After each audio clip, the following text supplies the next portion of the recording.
What is up, everybody? Welcome back to another Pitching Ninja's Filthiest Pitches of the Day. Remember, before I get to those pitches, hit that subscribe button.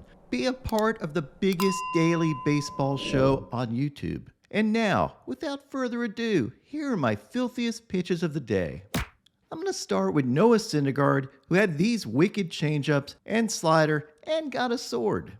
He had 6 strikeouts in 6 innings, giving up only 1 run.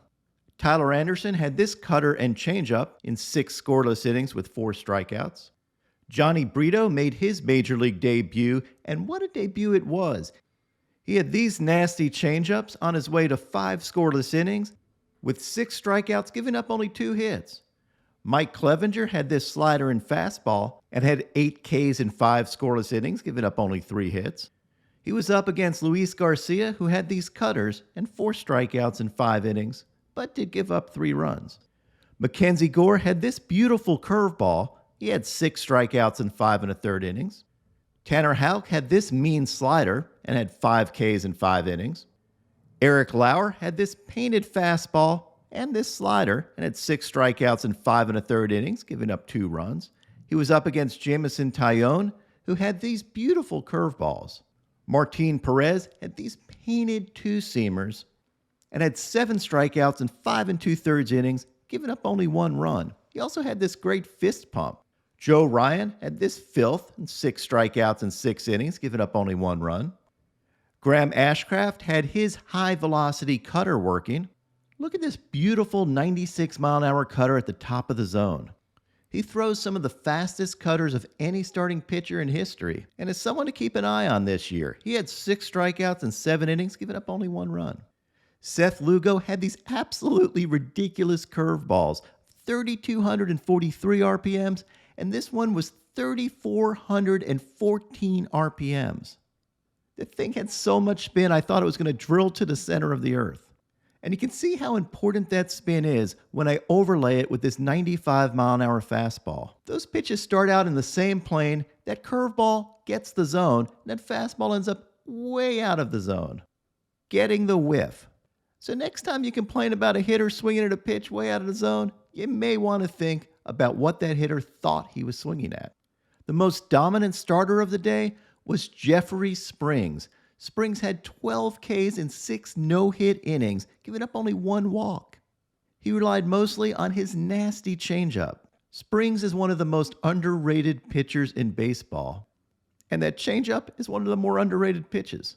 He had a 38% whiff rate on that changeup last year. But perhaps the biggest story of the day was Kodai Senga. Senga broke out his ghost fork and had 8 strikeouts in 5 1/3 innings, giving up only 1 run.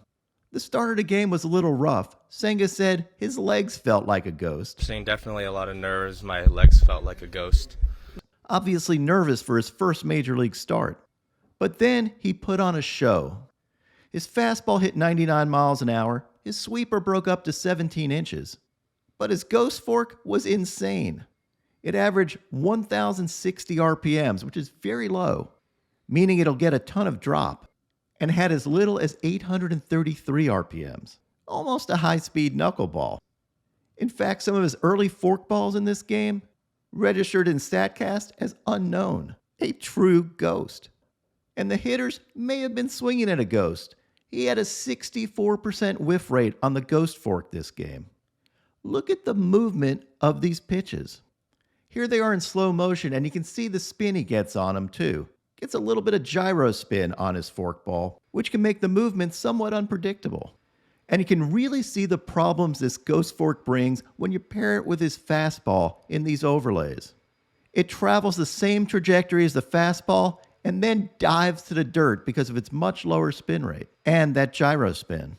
This pitch even amazed MLB pitchers. You can see Marcus Stroman saying he never saw a pitch move that way.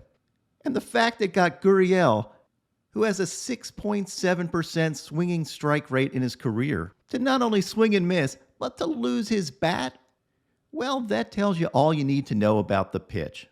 Here's Kodai Senga's ghost fork grip from his interview with me.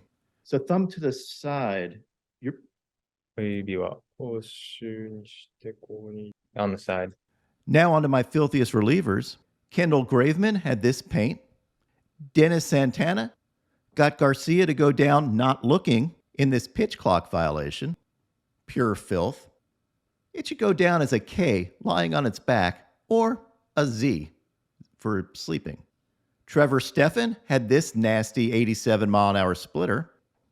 Trevor Richards had these changeups. He has the third highest spin rate on his changeup in baseball, and it's one of the closest things you'll see to the airbender.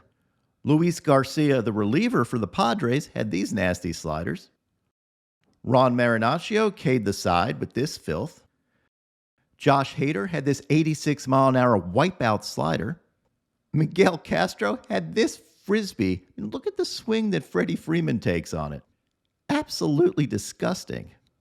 Listen to Oral Hershiser's reaction to this pitch. Ooh, frisbee. Wow.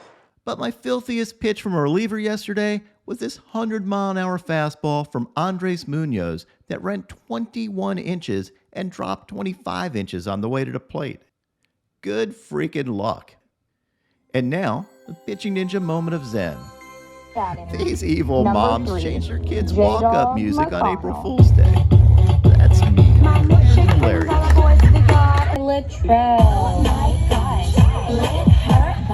Pretty girls walk like this.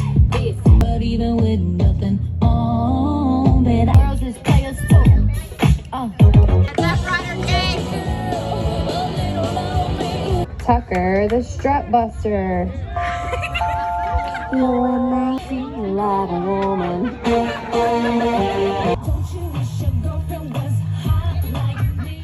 What's up, everybody? My picks of the day today are a three-leg parlay. I'm going to start out with Brady Singer for 5Ks or more, and then I'm going to take two of my favorite young pitchers facing off against each other. I'm going to take Reed Detmers for 6Ks or more, and George Kirby for 5Ks or more. What would your picks of the day be?